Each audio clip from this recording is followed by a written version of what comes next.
Hello. This is a random post. So don't look too close. You're going to see all the mess in here. I've got boxes and Christmas. Don't look too hard.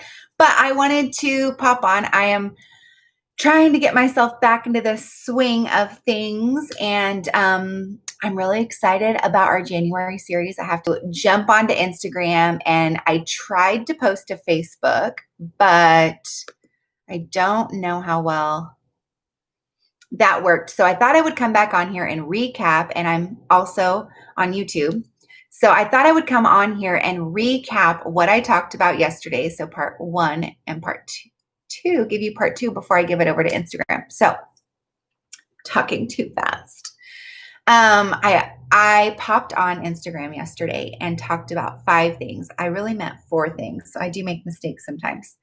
4 things that you can do to start your year. And the first thing that you can do to start your year is to be intentional. If you're hearing this again for the second time, I'm so sorry. Stick with me. I will give you part 2, but be intentional is the first thing. You need to be intentional about what you want this year. Friends, we may not be able to plan for our vacations, right? Or our time off might look a little different this year. But what are maybe 3 things? I like that number. What are 3 things that you can do this year in 2021 that you want to do? Be intentional. Know what those things are. If you don't know today, spend some time in prayer the next few days or maybe the next few weeks and really ask, what are the 3 things? Maybe they're physical fitness. Maybe they're family. Maybe they're a work priority. Maybe they're just a personal goal that you want to set. But set 3 things for yourself and be intentional about those things. This is important because it connects with our second part. So the second thing that you can do this year to set yourself up this year is to prioritize what's important. Prioritize what's important. So if you know, my connections are really bad. There we go. If you know what is what you want to be intentional about, right? If you know what you want to be intentional about, then you can begin to prioritize what's important. What's more important to me. I need to spend every Thursday night at home with my family, or I need to spend mornings working out because that's important to me right now. This aligns with my intentions for the year. Prioritize what's important. Let me share a couple of things about this with you. Sometimes our priorities change with the seasons of life that we're in. So maybe, like for me, I spent the last couple of weeks just indulging with the family. That was my priority for this Christmas season. But as the year begins again, my priorities are going to shift a little. I'm going to get everybody into their new schedules and their new routines. And so that's going to be my new shift, right?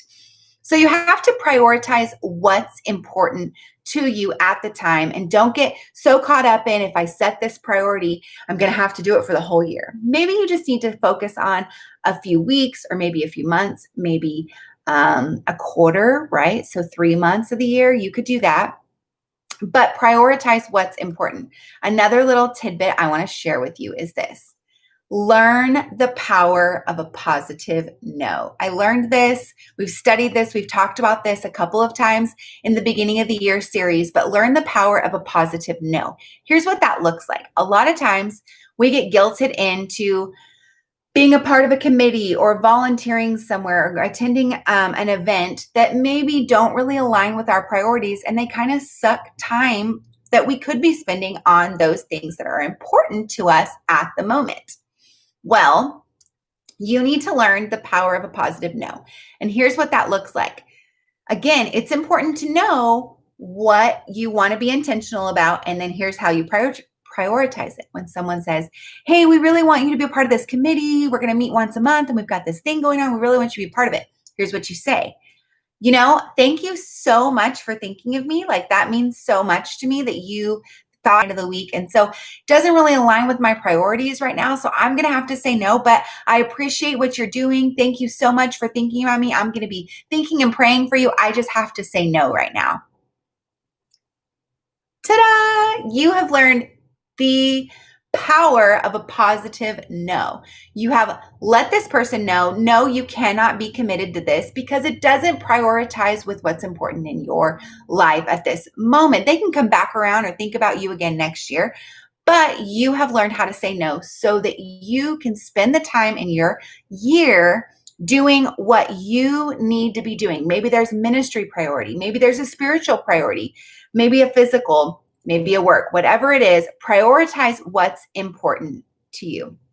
Now, I'm going to log off here in a minute, but the next couple of days, I'm going to be sharing part 3 and part 4 of how you can start your year. And that's going to gear us right up to our next series. I really want to tell you what it is, but I want to finish the graphics first. So stay tuned. Make sure you're connected on all the socials, the private Facebook group, the Instagram, and YouTube if you're not already connected there, so that you can be up to date on our new series that starts January 4th. I was going to say the 3rd, but that's a Sunday.